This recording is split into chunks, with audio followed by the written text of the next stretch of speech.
Chillin' with Larry Megan.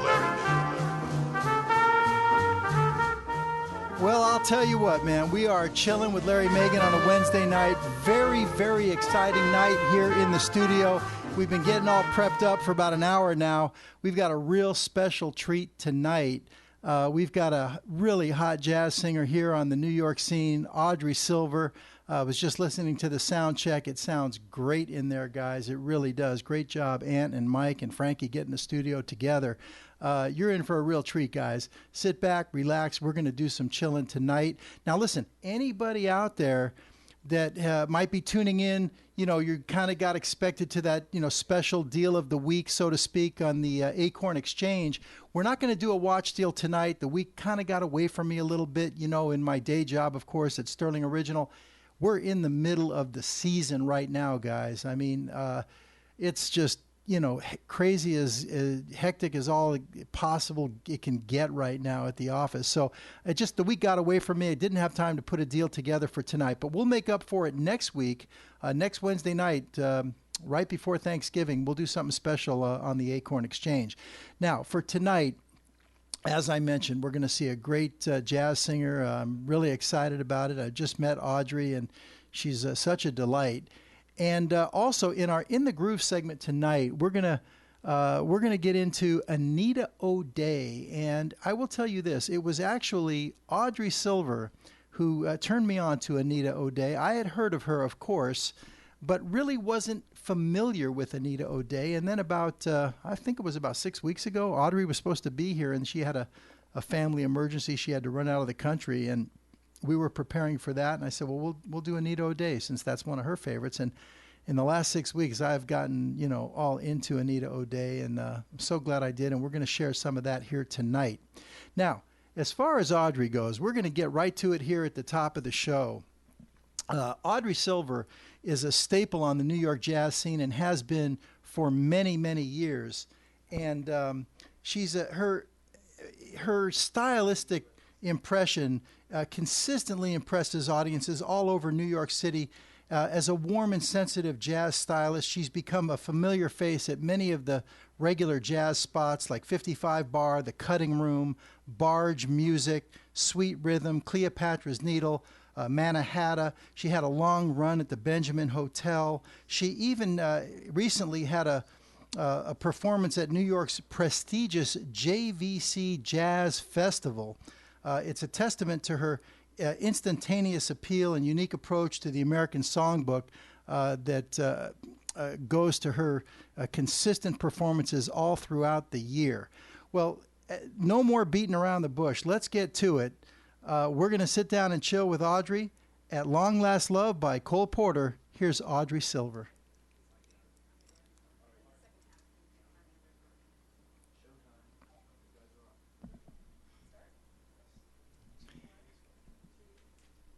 Audrey?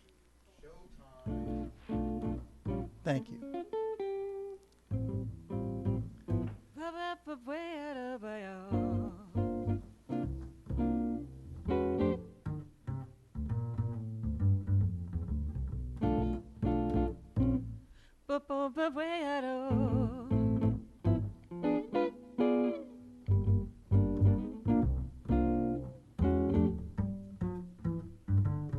Is it an earthquake or merely a shock?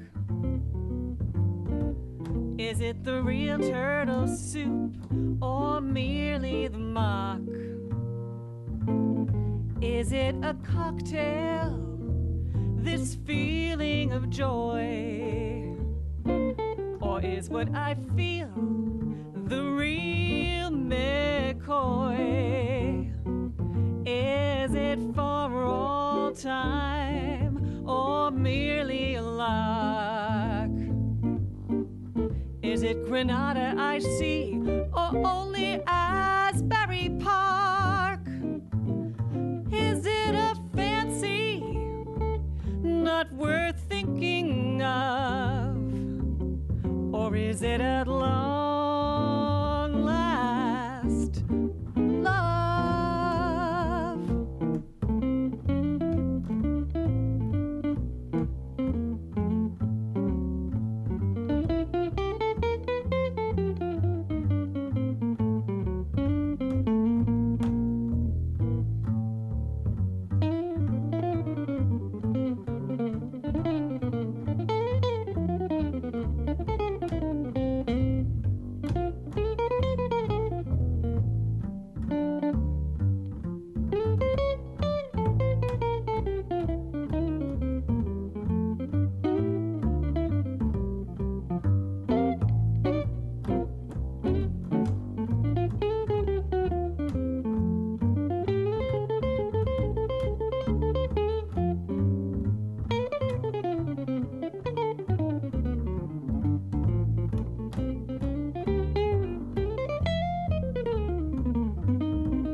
the shock?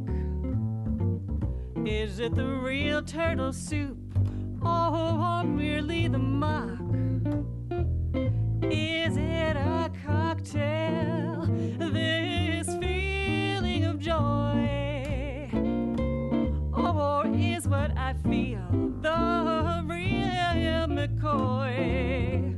Is it for all time or for merely a lark? Is it Granada I see or only Asbury Park? Is it a fancy not worth thinking of? Or is it at long last? Is it at long last? Is it at long last love? Ba-ba-ba-ba-da-doo-da.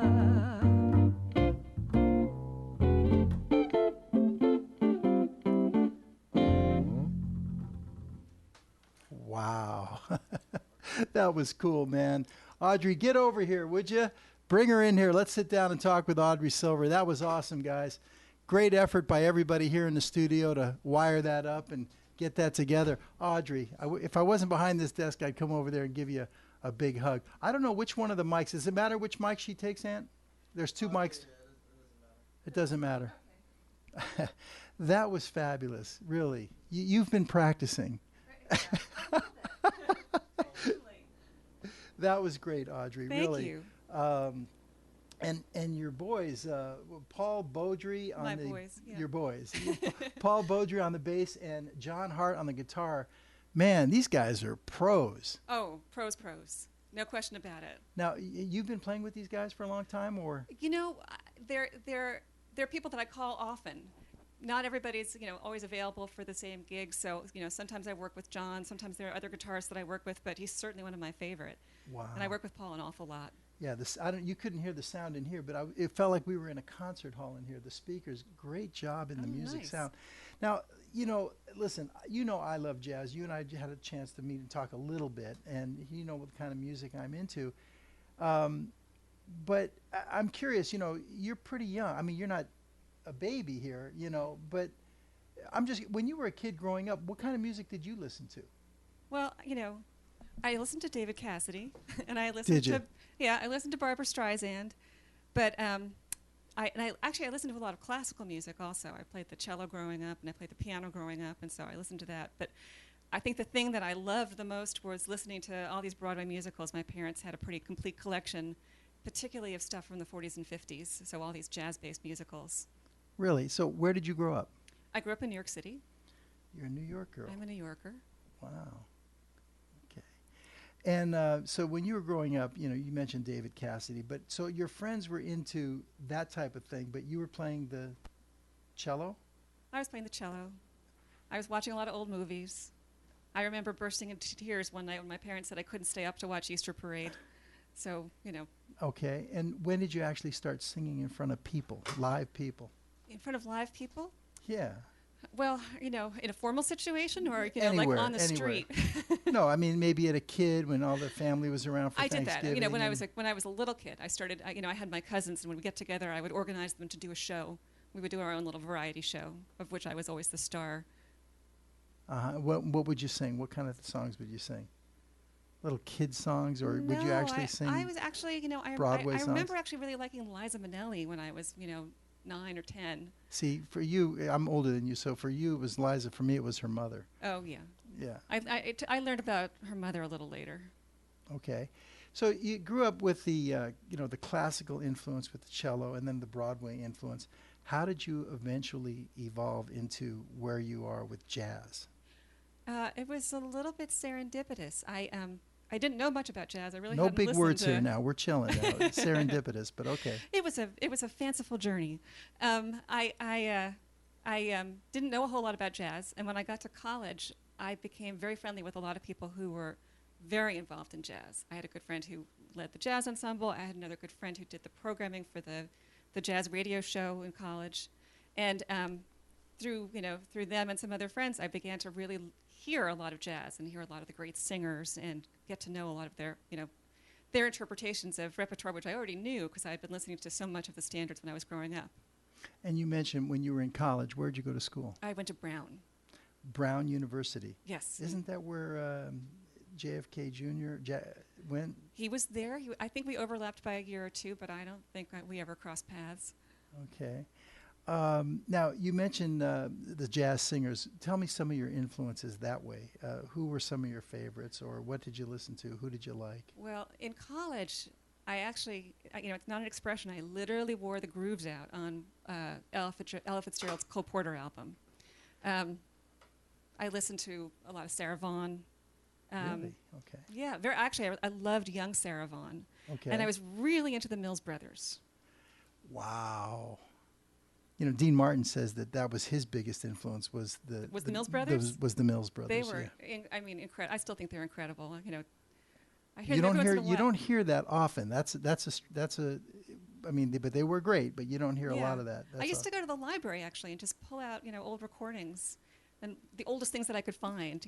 Bing Crosby with the Rhythm Boys and Paul Whiteman and the Nicholas Brothers. Now, we'll talk a little bit later. We're going to have you here all night. We got a couple more songs at least we're going to pull out of you. But about 6 weeks ago, I think it was, I've lost track, we were going to try and have you here on the show, and you had a family emergency. We had to postpone it. But at that time, as we were preparing, you had told me that Anita O'Day was one of your favorites. Absolutely. And so I had heard of her, but I wasn't intimately familiar. So I started preparing for that show, which got canceled. And I immediately got hooked on Anita O'Day, and now she's certainly one of my favorites. But tell me the genesis of your affection for Anita O'Day and how you came to get into her and what that was like. It's funny because I actually realized the first time that I listened to Anita O'Day, I didn't realize I was listening to Anita O'Day. I was listening to the Gene Krupa recording of "Let Me Off Uptown," and I knew her name was Anita because I think Roy Eldridge says, something about Anita in it, but I didn't know that, she was the great Anita O'Day. But I loved the song. I listened to it a lot. I sang it. We're going to show that a little bit later, too. Oh, okay. And then when I started studying, studying jazz as a vocalist, I worked with a wonderful singer from Canada named Anne-Marie Moss, and she said, you need to listen to Anita O'Day. I don't remember the name of the album, but it's with Oscar Peterson. Oh gosh, yes. And it just She's so changed fast. my life. Yeah. It's incredible what she does there. It's like the two of them are racing against each other. Well, they did actually race sometimes. I know, but I've been learning. Yeah. But here's what we're going to do now. Because of you, we're going to go in the groove now, and we're going to check out Anita O'Day. Let's go in the groove. We're going there, Aunt. Wait a minute.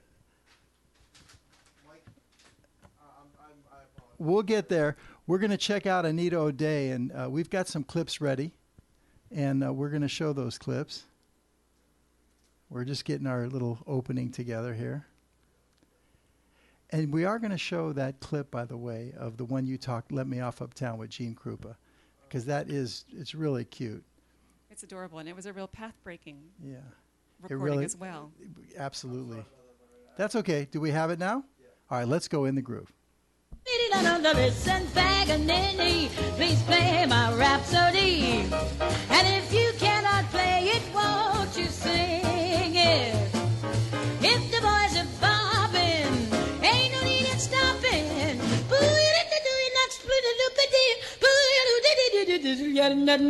Listen, Paganini, we breathlessly await your masterful. Well, we were talking about it. It was Anita O'Day tonight that we're going to feature. Audrey Silver inspired it, and so we're going to check out Anita O'Day. And, Anita O'Day was really one of the most important jazz singers of our time. And here's a nice picture of her. And here she looks pretty sultry and sexy, and she was certainly feminine. But, one of the things I've learned about Anita O'Day is that she broke down all those stereotypes of jazz singers. She was really, especially in her early days with the big bands, with Gene Krupa and Woody Herman and Stan Kenton, she wanted to be one of the guys.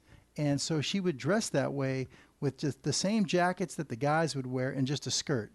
And she really usually was, when they traveled, really the only girl in the band, and she really did prefer to be one of the guys, and so she was very much groundbreaking.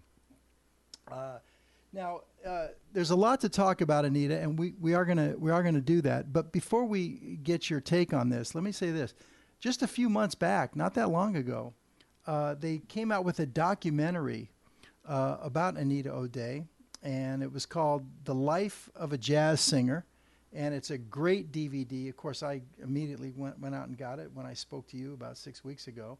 And it's a great way to kind of get into Anita. Here she is in her younger days right there. That's in her days when she's with Gene Krupa. But I would recommend to everybody to go out there and get this DVD, Anita O'Day, The Life of a Jazz Singer. And in this movie, there's a lot of footage where they're interviewing Anita, and she's talking about, when she's a little bit older. She died in 2006 at the age of 83 years old. But there's a lot of footage of her talking about her career, and she's doing a little retrospective. And in one scene, we're going to show now quickly here, but in one particular scene, she's explaining, the essence of jazz and some of the different, her jazz stylings. So let's take a quick peek at that, and then we'll come back and talk about it. A freelance sketch, Audrey. So give me just a little of take on Anita O'Day. Well, freelance is such a great word. I never heard her call herself that, but I think she's one of the freest sounding singers out there. She just is wildly creative. You never know what's going to come out of her mouth. She's got a very specific style, but it's a very unique take on each of the standards that, in a way that only she does it. And it's interesting. They talked about that inspiration she got from the ceiling fan. I also read in this book that she wrote, I think it was Hard Times something.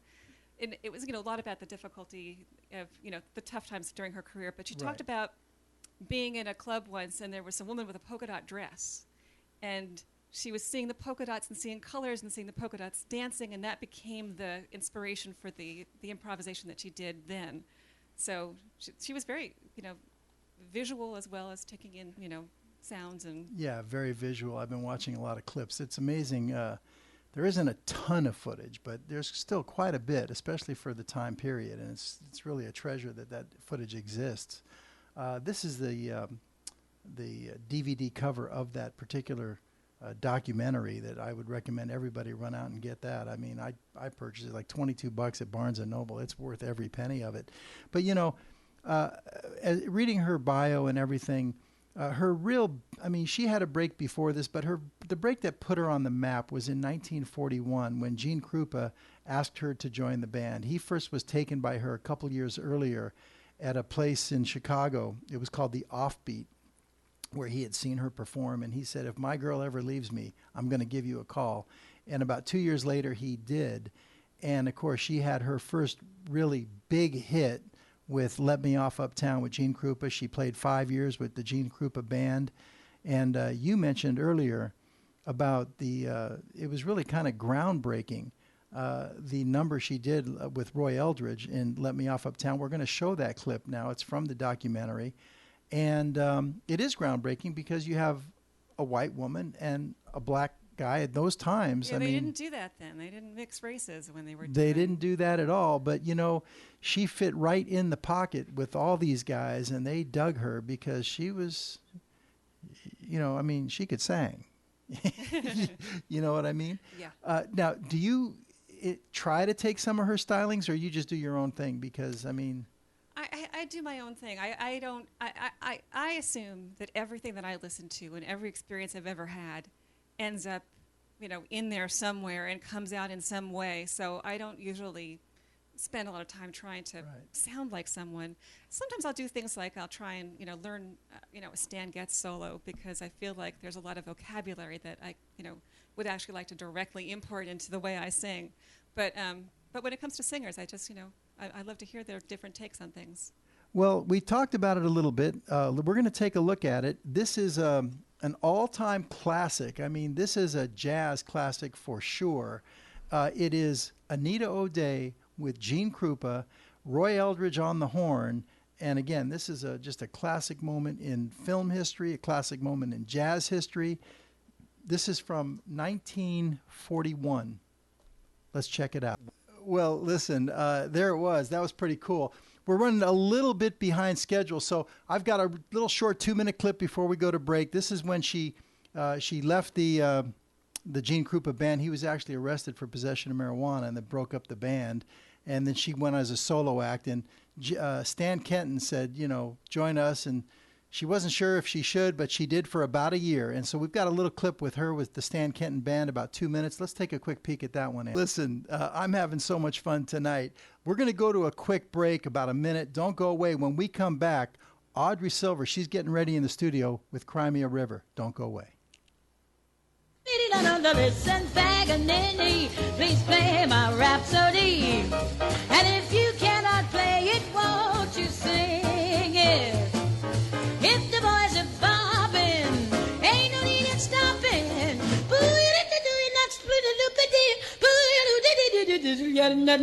Listen, Paganini, we breathlessly await your masterful.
Chill with Larry Megan.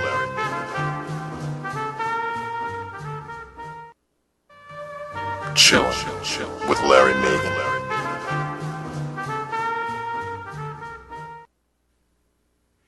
All right, well, listen, we're back. We're having a great night tonight. Here we go. Audrey Silver, Cry Me a River.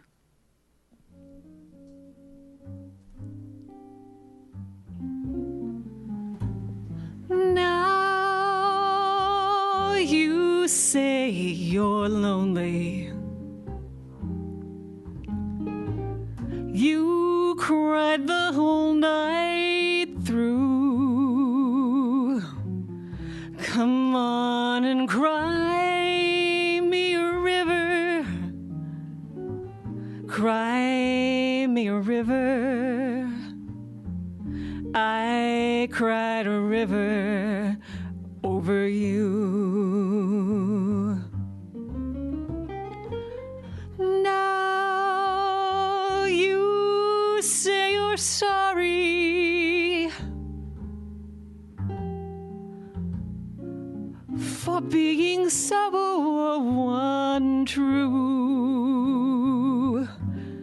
Well, you can cry me a river. Cry me a river. I cried a river over you.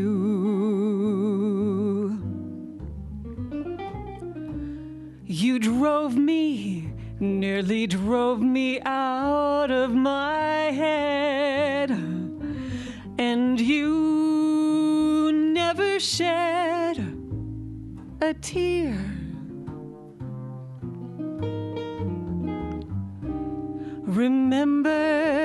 I remember all that you said.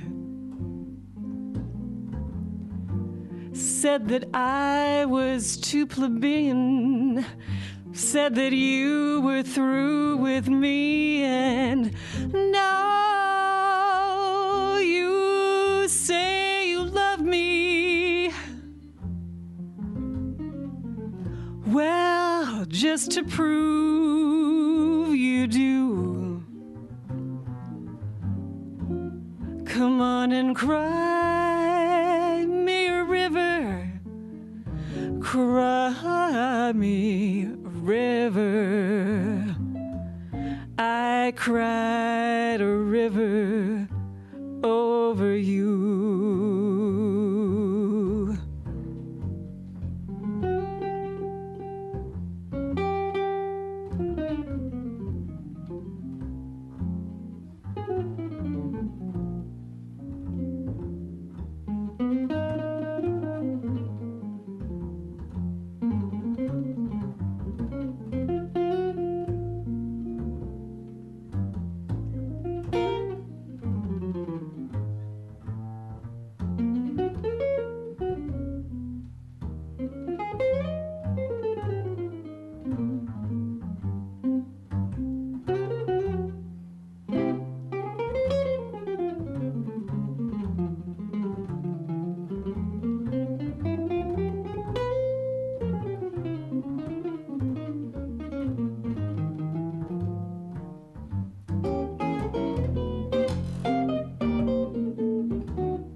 You drove me, nearly drove me out of my head, and you never shed a tear.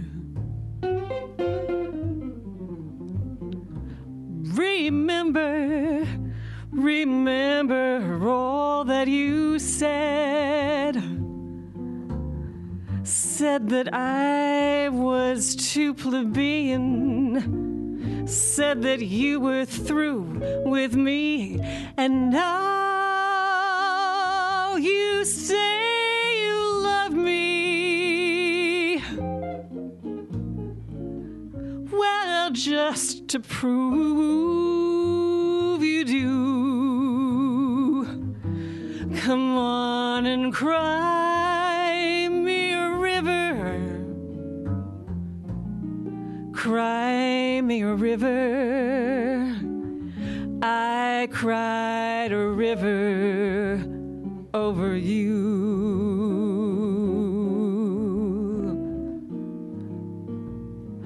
Oh, over you.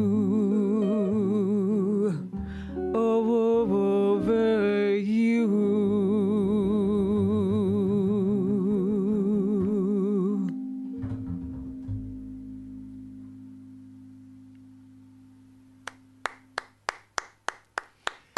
Very nice, Audrey.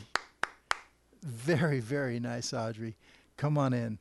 That was Audrey Silver. If you're just tuning in, chilling with Larry Megan, singing Cry Me a River. Audrey, that was beautiful.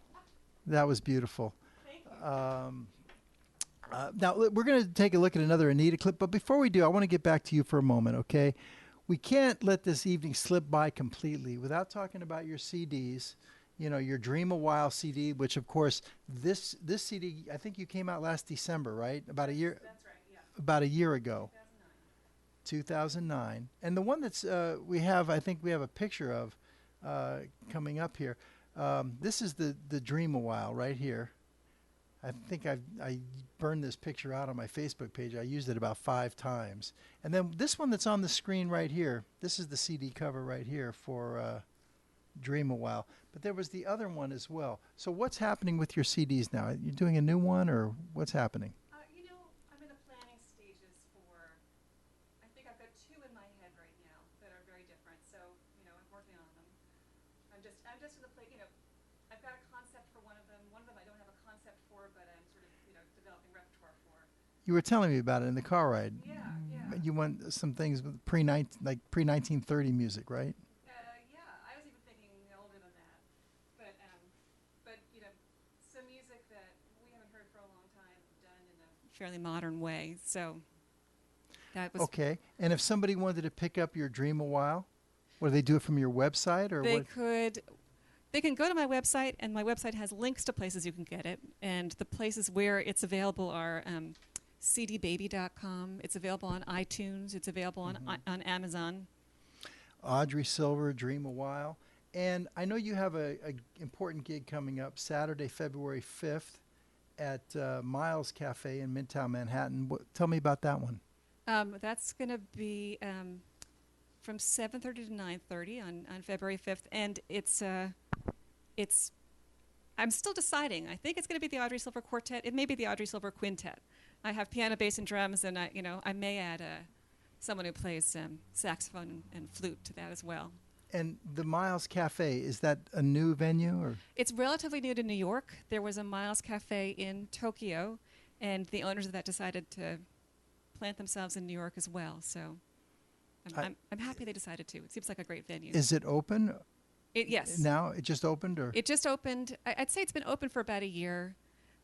It was open for, I'd say, 4 or 5 months before it had a liquor license. Okay. So it's new. It's and you can go there, and your cover includes snacks and drinks, and then if you want sushi, that's extra. Okay. And if anybody out there wants to get more Audrey Silver, the best place is audreysilver.com. That's right. That's right. Very it has simple. Information on my gigs, my bio, whatever you want. So check it out, audreysilver.com.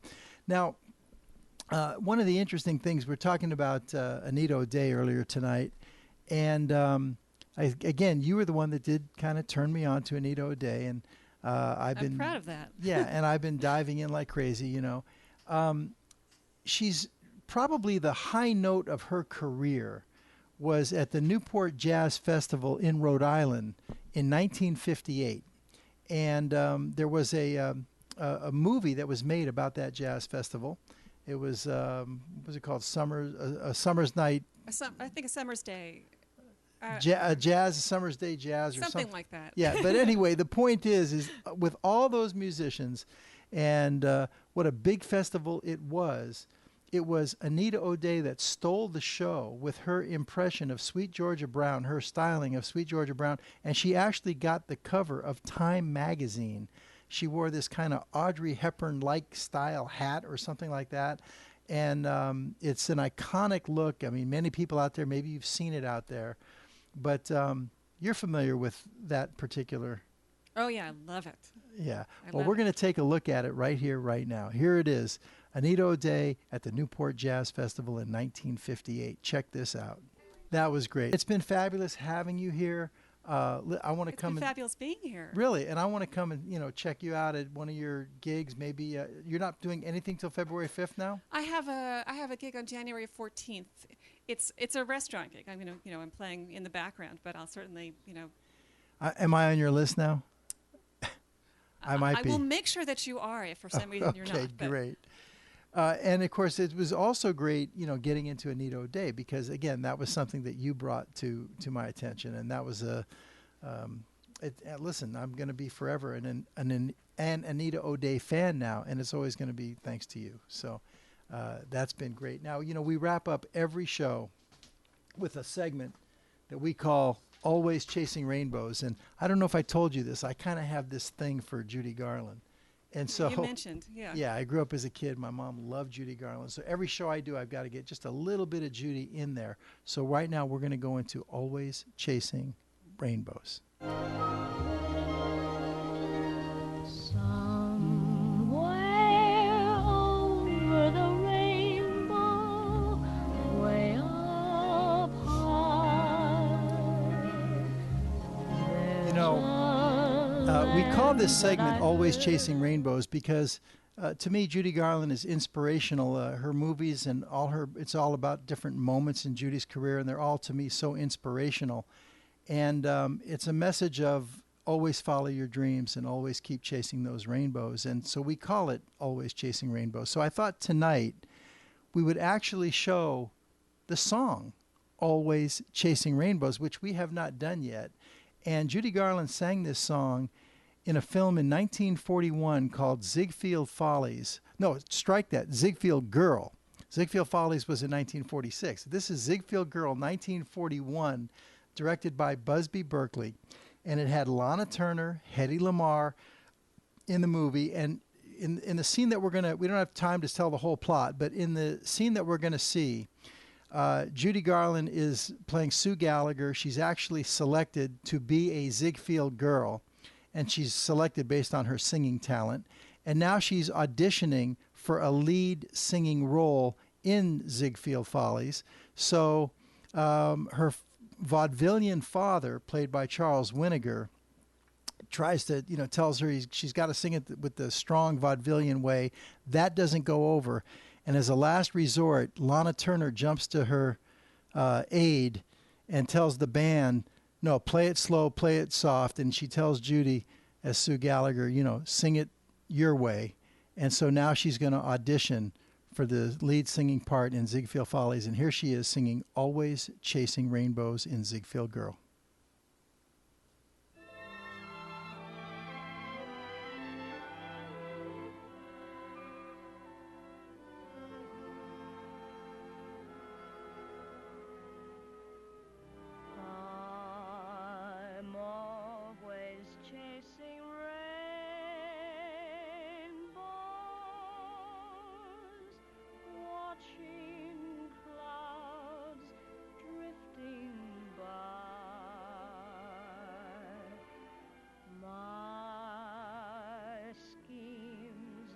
Just like all my dreams, ending in the sky.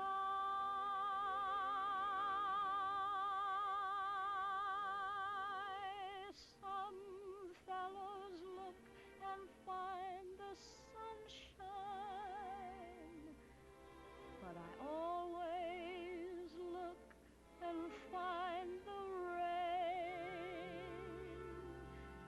Some fellows make a winning sometime. I never even make a gain. Believe me, I'm always chasing rainbows,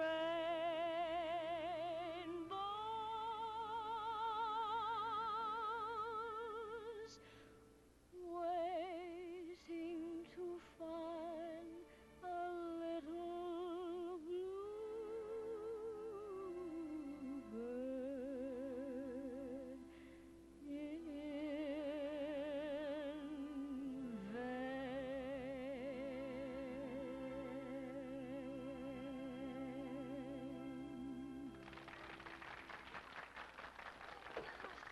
Susie.